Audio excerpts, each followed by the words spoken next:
Hello students, मैं सरता sir स्वागत है आप सभी का हमारे यूट्यूब चैनल पे। तो स्टूडेंट्स आइए आज की इस वीडियो में हम कक्षा 9वीं गणित एनसीईआरटी सिलेबस के अकॉर्डिंग अध्याय 1 संख्या पद्धति, चूँकि हमने पिछले वीडियो में अध्याय 1 में 1.3 प्रश्न वाली हम सॉल्व करा रहे हैं, तो अभी तक हमने पिछले वीडियो में हमने प्रश्न वाली 1.3 का चौथा सवाल हम सॉल्व करा दिया था। आइए स्टूडेंट आज की इस वीडियो में, क्योंकि ये हम बिल्कुल रेगुलरली वीडियो आपको प्रोवाइड करा रहे हैं, तो हम एक के बाद एक हर एक क्वेश्चंस के लिए वीडियो आपके लिए लाते रहेंगे। तो पिछले वीडियो तक हमने 4 क्वेश्चन करा दिए हैं। इसके पहले के जितने भी क्वेश्चन हैं ये सारे आपको वीडियो मिल जाएंगे। तो आज की इस वीडियो में हम क्वेश्चन नंबर 5 जो है वह है अध्याय 1 संख्या पद्धति, कक्षा 9वीं की बात कर रहे हैं स्टूडेंट हम, कि संख्या पद्धति का जो चैप्टर है उसमें प्रश्नावली 1.3 है। 1.3 का जो 5वां सवाल है आज के इस वीडियो में हम वो सॉल्व करने वाले हैं। तो स्टूडेंट चलिए सवाल क्या है देखते हैं। सवाल शुरू करने से पहले एक रिक्वेस्ट, यदि आप हमारे चैनल को पहली बार विजिट कर रहे हैं तो चैनल को सब्सक्राइब जरूर कर लें और बेल आइकन दबाएं ताकि आसानी से हमारे वीडियो आप तक पहुंच सकें और आप बहुत आनंद के साथ मैथमेटिक्स को सीख सकें। चलिए शुरू करते हैं।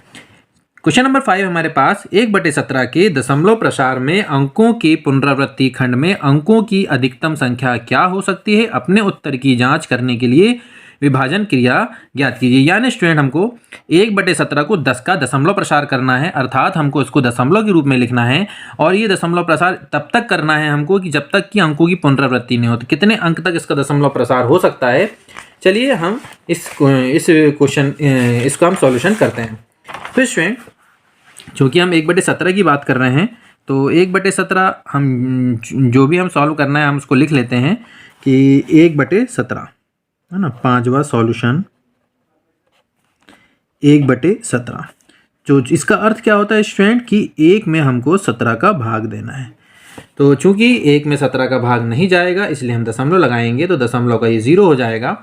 अभी भी 17 का भाग इसमें नहीं जाने वाला, तो ऐसी कंडीशन में हम यहाँ भी 0 लिखेंगे और यहाँ एक और 0 लगाएंगे।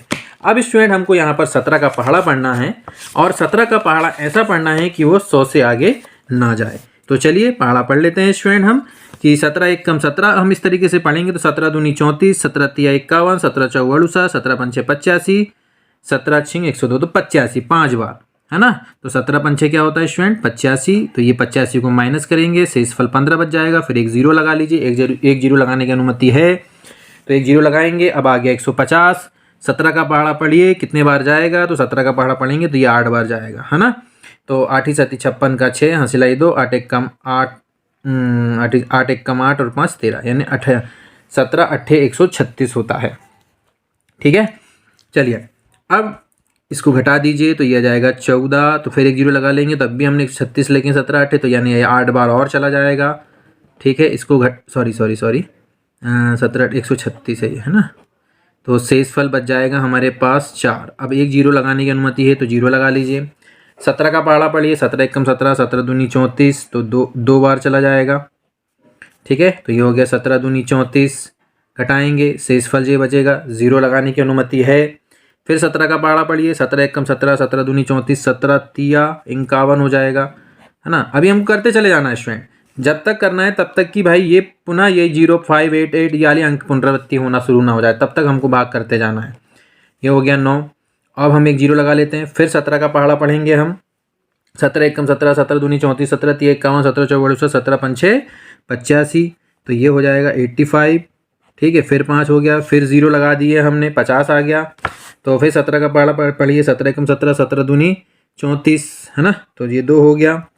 17 दूनी 34, तो ये 34 घटाएंगे, ये 16 बचेगा। फिर एक 0 लगा देंगे। 17 का पहाड़ा पढ़िए, 17 9, ठीक है। तो 17 9 कितना होता है स्टूडेंट 163, 17 9 153 होता है ना। घटा दीजिए, 7 बच जाएगा। फिर एक 0 लगा लीजिए। अब 17 का पहाड़ा पढ़िए, 17 दूनी 34, 17 तिया 51, 17 चौ 68 है ना, बचा 2 है ना, घटाएंगे तो फिर 0 लगा लेंगे। फिर 17 1 कम 17, फिर बचेगा 3, फिर 0 लगा लेंगे है ना। फिर 0 लगाए तो फिर हो जाएगा 17 1 कम, 17 1 कम, तो फिर लिखेंगे यहाँ पे हम 17 1 हाँ 17। अब शेषफल क्या बच जाएगा यहाँ पे 13। फिर एक 0 लगा लेंगे। फिर 17 का पहाड़ा पढ़ेंगे हम, कि 17 का पहाड़ा ऐसा पढ़िए कि 130 से आगे ना जाए। तो 17 पंचे 85, 17 संख्या 102, 17 साते 119, 17 साते 119, तो 7 यहाँ लिख देंगे। 17 साते ये 119 हो गया। फिर घटाएंगे 11 बचेगा, 0 लगा लीजिए। फिर पहाड़ा पढ़िए तो 17 छिंके 102, तो ये 102 हो गया। ठीक है, अब शेषफल 8 आ गया, फिर 0 लगा लेंगे, 80 हो गया। फिर 17 का पहाड़ा पढ़िए कि 80 से आगे ना जाए। तो 17 पंचे 85 होता है, तो 17 चौ, तो 17 दूनी 34, 17 चौ 68 होता है। 17 दूनी 34, 17 तीन 17 चौ 68 है ना। तो यहाँ 12 बज गया, फिर 0 लगा लेंगे। फिर 17 का पहाड़ा पढ़ेंगे, 17 छिंके 102, 17 साते 119, और शेषफल बचेगा 1। अब शेषफल 1 बचेगा, तो इसका मतलब है कि स्टूडेंट कि यहाँ पर हमने 1 में ही तो 17 का भाग दिए थे, तो मतलब ये वाली पुनरावृत्ति फिर से होना शुरू हो जाएगी। यानी अब यहाँ पर जैसे 1 बचा, तो अब यहाँ पर अगली जो पुनरावृत्ति होगी वो किसकी होगी? 0, 5, 8, 8 है ना, 1 से क्योंकि फिर यही भाग शुरू हो जाएगा। तो इसका मतलब ये हुआ कि 1 बटे जो 17 की वैल्यू आई है, जब हमने उसका दशमलव प्रसार किए तो 0, 5, 8, 8, 2, 3, 5, 2, 9, 4, 1, 1, 7, 6, 4, 7, इसमें आ नहीं रहा लिख के, थोड़ा सा नीचे लिख देते हैं हम।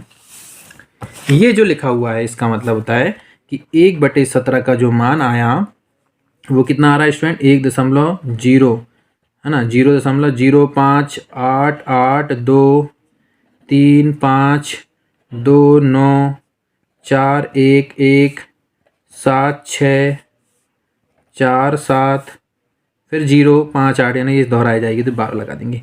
यानी जब हमने इसकी भाग प्रक्रिया का इस्तेमाल किए तो इतने अंक आए, उसके बाद फिर यही अंकों की पुनरावृत्ति होना शुरू हो रही है। अर्थात ये जो हमको क्वेश्चन कहा गया था उसका हमने दशमलव प्रसार कर दिया, और यही इसका क्या कहलाएगा स्टूडेंट? आंसर। तो ये भाग विधि है जो हमने किया है, ये आपको दिख रहा होगा, तो इसका इस्तेमाल करते हुए आप इसका सॉल्यूशन कर लेंगे। तो स्टूडेंट्स उम्मीद करते हैं कि ये वीडियो के माध्यम से क्वेश्चन नंबर 5 भी आप अपनी कॉपी में बहुत अच्छे से नोट कर लेंगे। तो चलिए स्टूडेंट, आज के इस वीडियो को हम यहीं समाप्त करते हैं। तो क्वेश्चन नंबर 5 सबको समझ में आ गया होगा। यदि वीडियो अच्छा लगा तो वीडियो को लाइक कीजिए, चैनल को सब्सक्राइब कीजिए और दोस्तों के साथ शेयर कीजिए। फिर मिलेंगे अगले वीडियो में क्वेश्चन नंबर 6 के साथ। तब तक के लिए धन्यवाद।